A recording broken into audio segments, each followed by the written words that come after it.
중국 경제가 무너지고 있다. 최근 뉴스와 유튜브에서는 이런 제목의 영상이 쏟아지고 있습니다. 하지만 과연 진짜일까요? 오늘 영상에서는 중국 경제 위기설의 배경, 헝다비구이 위안 사태, 부동산 시장 붕괴 가능성, 세계 경제에 미칠 파장까지 심층 분석해 보겠습니다. 일부 중국 경제 위기설, 왜 나왔나? 중국 경제 위기설은 어제 오늘의 일이 아닙니다. 2010년대 중반부터 중국의 부채가 폭탄이다, 고속성장 모델이 끝났다는 주장이 꾸준히 제기되어 왔습니다. 하지만 최근 다시 이 이슈가 급부상한 이유는 바로 헝다와 비구이 위안 등 대형 부동산 기업의 부도 및 채무 불이행 사태가 현실화되었기 때문입니다.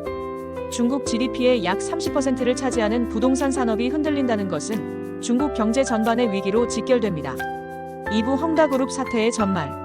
헝다그룹은 한때 중국 부동산 시공 능력 1위, 세계 자산 순위 121위까지 올랐던 대기업입니다.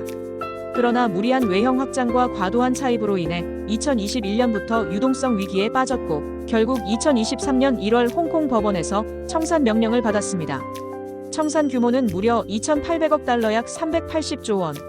이는 리먼 브라더스 파산 당시 부채액을 웃도는 수치로 중국판 리먼 사태라고 불립니다. 3부 비구이 위안도 무너지다. 비구이 위안, 컨트리 가드는 헝다와 함께 중국 부동산 투톱 체제를 이루던 기업입니다. 하지만 2024년 하반기부터 이자 지급을 연기하더니 2025년 1월 결국 디폴트 채무 불이행을 선언했습니다.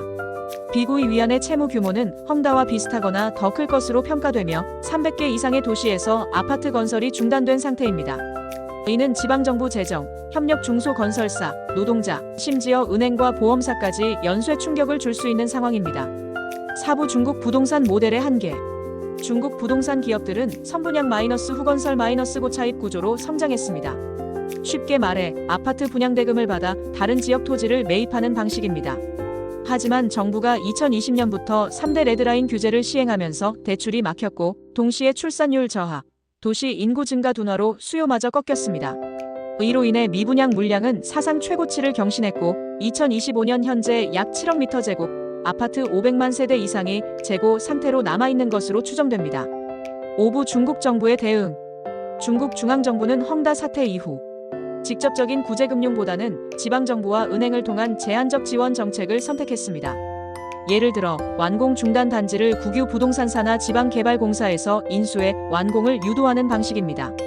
또한 LPR 대출 우대금리 인하, 주택담보대출 규제 완화 등 금융정책을 동원하고 있습니다. 하지만 이런 부분적 지원만으로는 시장 심리를 반전시키기 어렵다는 평가가 지배적입니다. 6부 금융 시스템 위험 가능성. 많은 경제학자들이 중국 부동산발 금융위기를 우려합니다. 중국의 부동산 대출 규모는 GDP의 3배에 달하며 부동산을 담보로 한 신탁펀드, 그림자, 금융까지 합치면 그 위험은 배가 됩니다. 특히 중소형 지방은행들은 담보가치 하락으로 부실 채권이 급증할 수 있고 이는 1997년 아시아 외환위기처럼 금융 불안을 초래할 수 있습니다.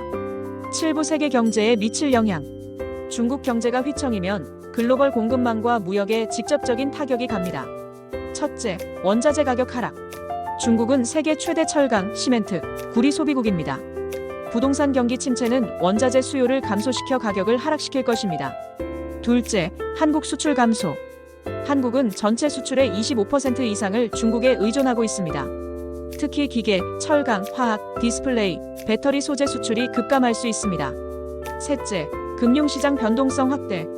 글로벌 투자 자금이 이탈하면서 아시아 금융시장이 흔들리고 안전자산인 달러로 자금이 몰릴 수 있습니다. 8부 중국 경제 위기설의 반론. 일각에서는 중국 경제 위기설은 과장됐다고 평가합니다. 그 이유는 다음과 같습니다. 첫째, 중국 정부의 국유은행국 유기업 통제력이 막강하다. 위기 시 중앙정부가 직접 구제금융을 투입해 시스템 붕괴를 막을 수 있다는 것입니다. 둘째, 외환 보유액이 3조 달러에 달해 급격한 자본 유출에도 방어력이 있다는 주장입니다. 셋째, 아직도 4에서 5%의 경제 성장률을 유지하고 있으며 첨단 제조업과 AI, 전기차, 반도체 등의 산업 경쟁력이 부동산 부진을 상쇄할 수 있다는 시각도 있습니다. 9부 그러나 문제는 구조적이다. 반론에도 불구하고 중국 경제의 구조적 문제는 분명합니다.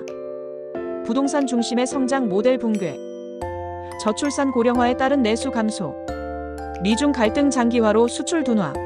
이는 단순한 경기 사이클의 일시적 둔화가 아닌 성장 엔진 자체의 전환을 요구하는 국면입니다. 10부 한국과 개인 투자자의 대응. 마지막으로 한국과 투자자는 어떻게 대응해야 할까요? 대중국 수출 비중이 높은 기업의 실적 점검 필요. 원자재, 철강, 화학업종 투자에 주의.